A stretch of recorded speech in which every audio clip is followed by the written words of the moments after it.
As the week progressed, everyone had been trying to go about their business like usual, yet certain events that had unfolded during the first 2 days have made the rest anything but normal. The world's fast travel in our generation, especially since the invention of the internet, smartphones, and social media. Everyone who's in Lincoln's classes have been notified about the hospitalization through the teachers, although how it happened was kept in the dark.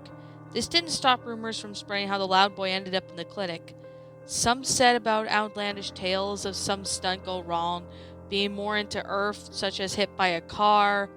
This included very much true rumor that the Loud sisters had something to do with it. None of the girls could go a day without someone asking various questions.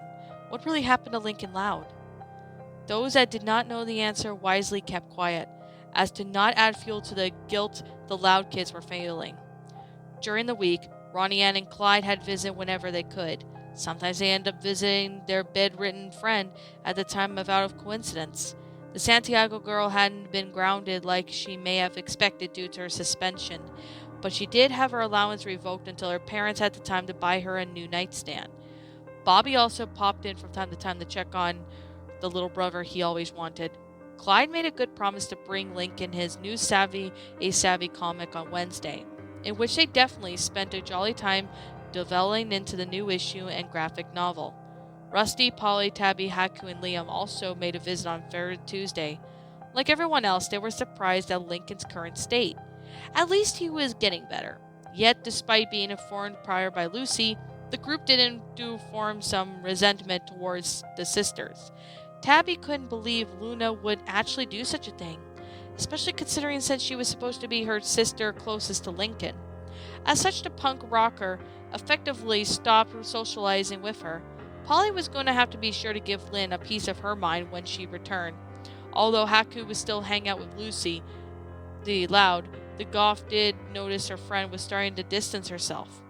Rusty and Liam just outright refused any acknowledge of any of the Loud girls' existence, although they did have Cassidy glares at the sisters as what happened they see in the school. Yet despite all the heckling glares and the constant buzz around the family, the girls still held on to their glimmer of light, thinking their current situation would change for the better. They never realized how wrong they were. It was Friday afternoon, the beginning of the weekend. Lynn and Ronnie Ann were allowed back on school grounds and had catch up on everything they had missed, including a few tests, and the two occasionally saw each other throughout the day, and everyone could feel the tension between them. The Hispanic tomboy still had the urge to floor the sports fanatic, but urging of their mother, and she had kept herself in check. She didn't stop her from uttering small threats to the girl. Ronnie had had similar feelings towards the other Louds, giving them a harsh glare that would make them close to wetting their pants. The guilt-ridden looks that they'd give in response, further fueled by the bully within her. Though she didn't act upon her thoughts' carnage test as she wanted them suspension. Lynn, on the other hand, spent much of the day drowning the mixture of embarrassment and depression. Almost half of the student body had been mocking her throughout the way. Ronnie Ann practically manhandled her on Monday. Thinking it was all she was talking, not so-called invincible Lynn, she often boasted. Even a few dim students had the mind to attempt to physically confront her, which of course left her with bruised faces, as they were all called for their mothers. To make their day even more shitty, Polly had told her that about her visit to Lincoln, the jock wasn't in the mood for another hate speech, but took it in a way, deep down, she knew she deserved every moment of it. It ended Polly refusing to even acknowledge Lynn until she fixed the mess that she got herself into. Currently, the jock was sitting on the curb with her younger sisters, waiting for their mother to pick them up. Lucy looked at Lynn and could already tell what she went through. Bad day too, huh? You don't even know half of it. You mean besides glaring the constant questions? Lana asked. Okay, maybe you do. Polly is done with me. Harsh. I noticed that Haku is being more distant than usual. She may not see it, but I know she wants nothing to do with me as well. Rocky also isn't talking to me anymore, Lucy stated. Lola winced. What now? We're losing our friends too? Seems like it. Even Maggie didn't talk to me at all lately. The only thing she did was give me a sour look, Luann said as she strolled up to them. Who's Maggie? The tomboy questioned. She's an emo, kind of like Lucy. Met her when Lincoln. She then paused for a moment, a deep frowning on her face. Tried to do an act upon himself at her birthday party. When I arrived and helped him out of that jam, and if it isn't for him, we wouldn't have met. The comedian then put her bag down, leaning against the pole. I hope he likes the cake we made. He can't even eat cake? I might have be hard for him to chew given what we did. Lola twiddled her thumbs. But what if he doesn't listen to us, Lynn? You said you apologized to him, and he hit you with him anyways. What if he reacts the same way to us? Lana pointed out. Well, Mom said he can eat soft foods, as long as no one puts any nuts in it. He should be fine, Luann replied.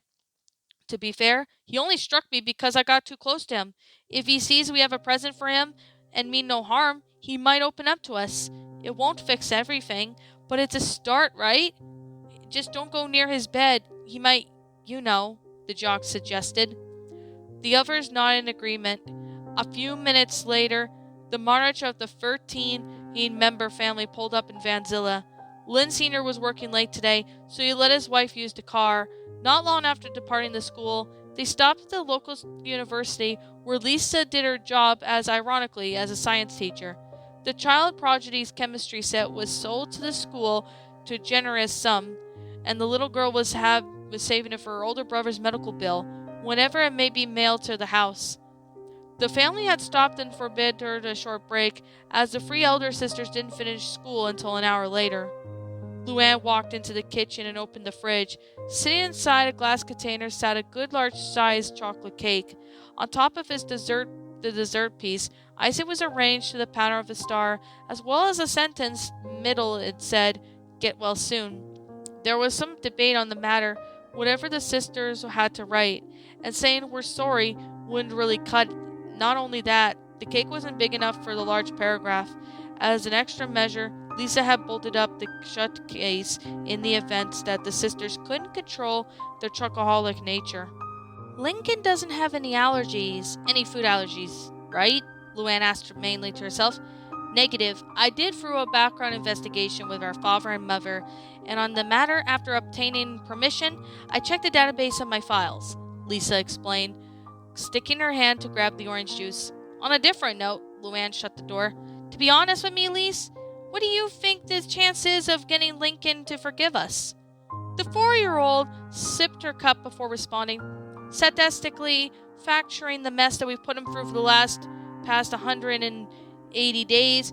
The times arithmetically that occurred on Sunday, plus Lynn's feedback, and then divided by our general lack of visitation throughout the week, I say the chances are less than 15%, and that's only if anything else is wrong with him.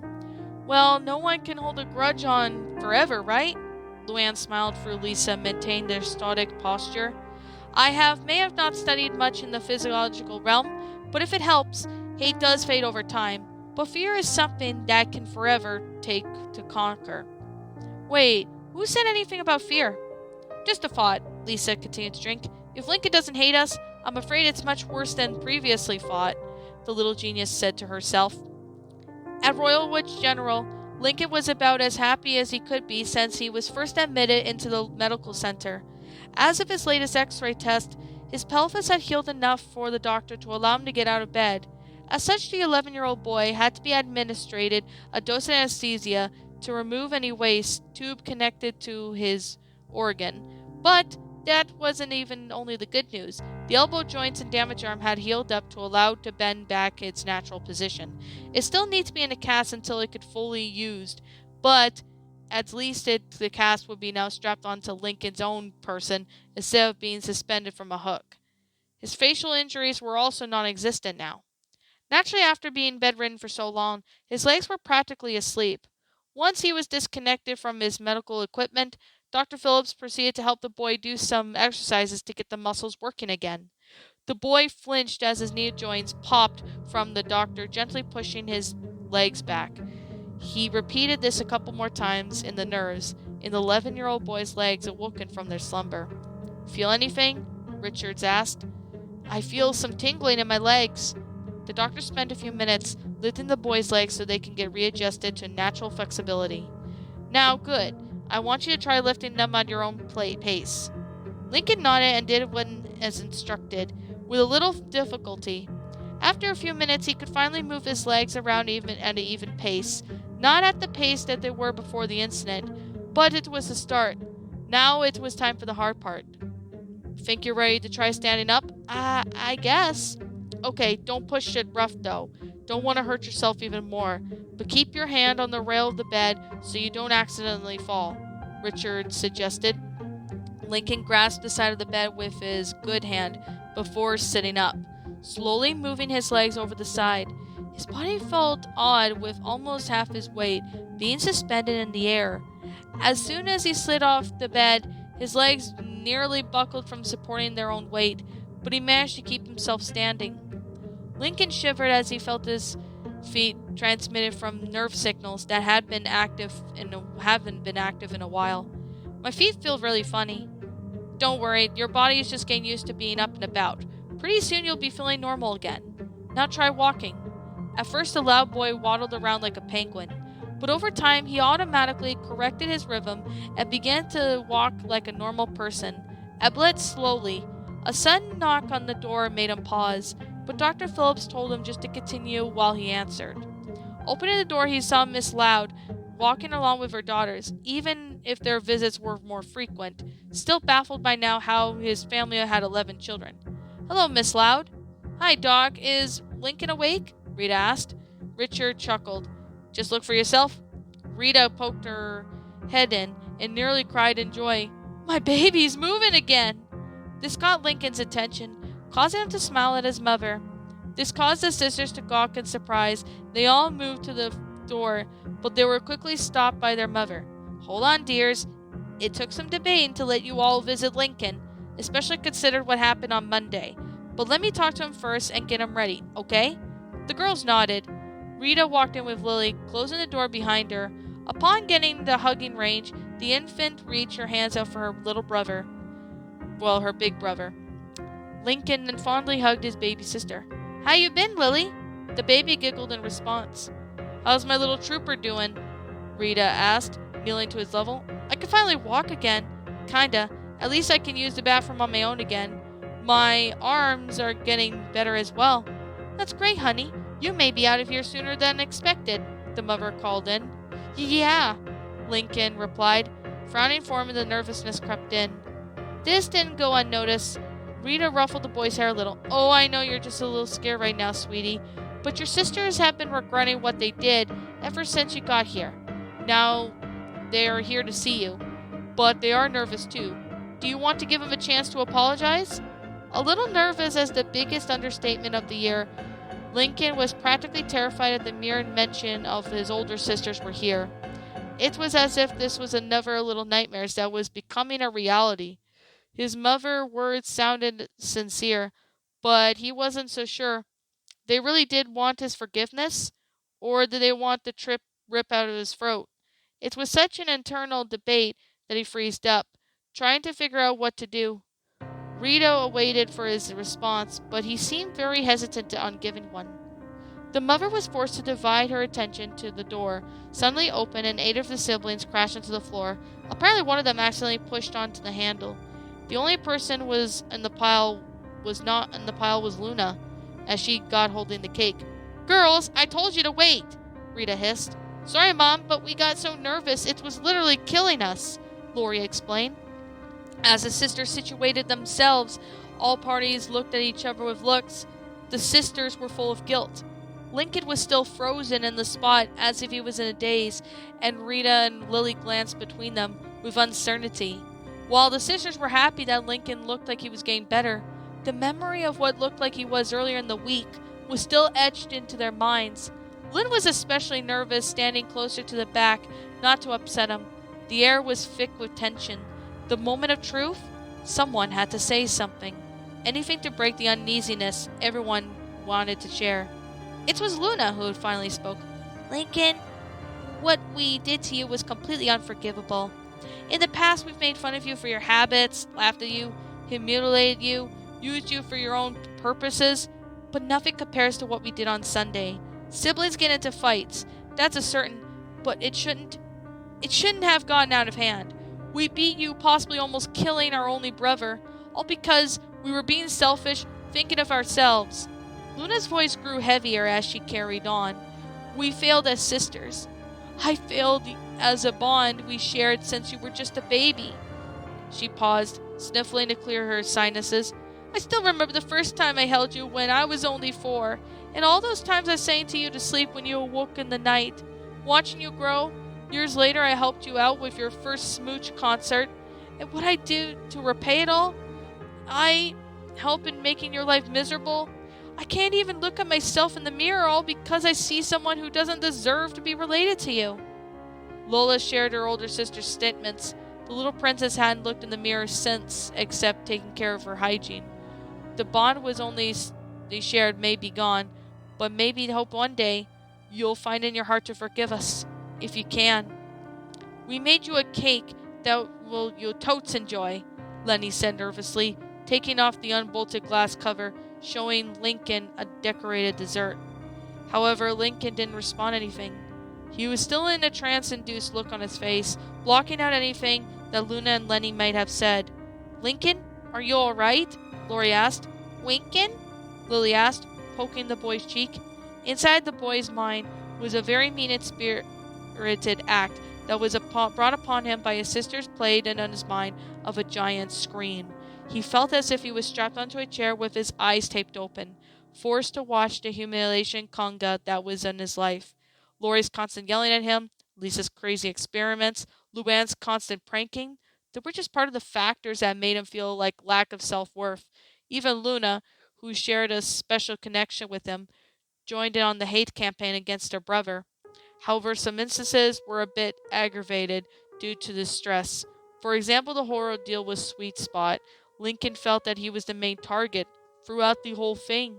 Despite that everyone was fighting for each other to claim the seat, Lincoln even started to believe he actually clogged the toilet with the Princess Pony book, even though it was really Lucy, and he was just covering it for her.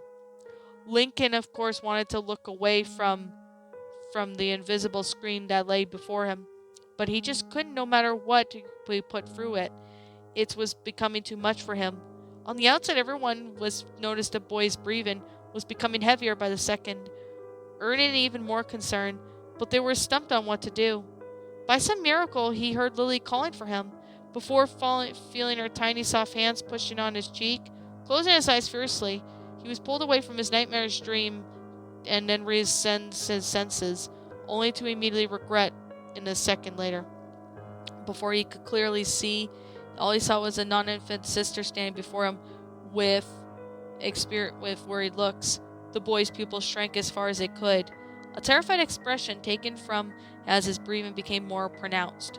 Lynn recognized the sign and immediately started stepping back to the door. Guys, we should go. What? Why? Lana asked. Because I think Lincoln's about to... The jock was cut off as Lincoln screamed as loud as he could, flailing his arms in the process. He accidentally tossed Lily into the air, but thankfully his mother caught the infant. Since the door was being blocked by his sisters, Lincoln tried whatever he could to get away from them. Keyword tired, he moved to the opposite side of the bed. It was clear that his body wasn't used to walking yet, much less running, so he ended up tripping on his own feet, landing on his bad arm in the process. Seeing the boy fall triggered back protective instincts of his family, who immediately returned to his aid. The cake was dropped in the process, with the sound of the shattering glass ran around the room. The mother and sisters crowded around the boy. You okay, bro? Luna asked. Does your arm hurt? Lynn asked. Is your face okay? Lenny asked. Pain shot through Lincoln's body as his arm pulsed with pain, but one arm look around him made him forget about his damaged limb. Screaming again, he scooted away from the group until he felt his back touch the wall. Lincoln found himself in the same position he had been when his sisters gave him the beating of the lifetime. It was feeling like Sunday all over again. Seeing that he was trapped with no route to escape, tears fell from the middle child's face as he curled into a ball to defend himself from the beating he was sure they would receive. I'm sorry. I didn't respect your sister fight protocol. I promise I won't do it again. I'll do anything you want. Please, just don't hurt me. He finally yelled out. What? Why? Why would we? Lola retorted at first, before Lincoln's words finally sank back into her head. As the middle child continued to sob on the floor, it was evident that his injuries were more than just physical. Rita finally realized what her son's nightmares were about, or at least who was involved. For 9 of the sisters, they stared at the broken form of their brother, shock expressions before the harsh realization finally hit them. Fate did this to them. Not only was Lincoln physically hurt, but he was mentally scarred. No matter how much kindness they would earn for his forgiveness, his sisters began to cry as well, knowing they may have lost their brother for good. Just as they thought it couldn't get any worse, Lincoln's sobs quieted and labored breaths. Tears still fell from his face, but it was clear that he was struggling to breathe. His constant screams, coupled with heavy breathing, that were just too much for his still healing chest, and now his lungs were becoming too exhaustion to try and pump air into them. Lisa had become aware of this fact and made a quick thinker as she was. She grabbed the facial breathing mask that was attached to the oxygen tank in the room and strapped the mask to her brother's face. With the child prodigy keeping Lincoln stable, Lynn, being the fastest runner, ran off to find any medical staff. "You may be afraid of me, but I'll be darned if I let you die, my brother," Lisa thought to herself.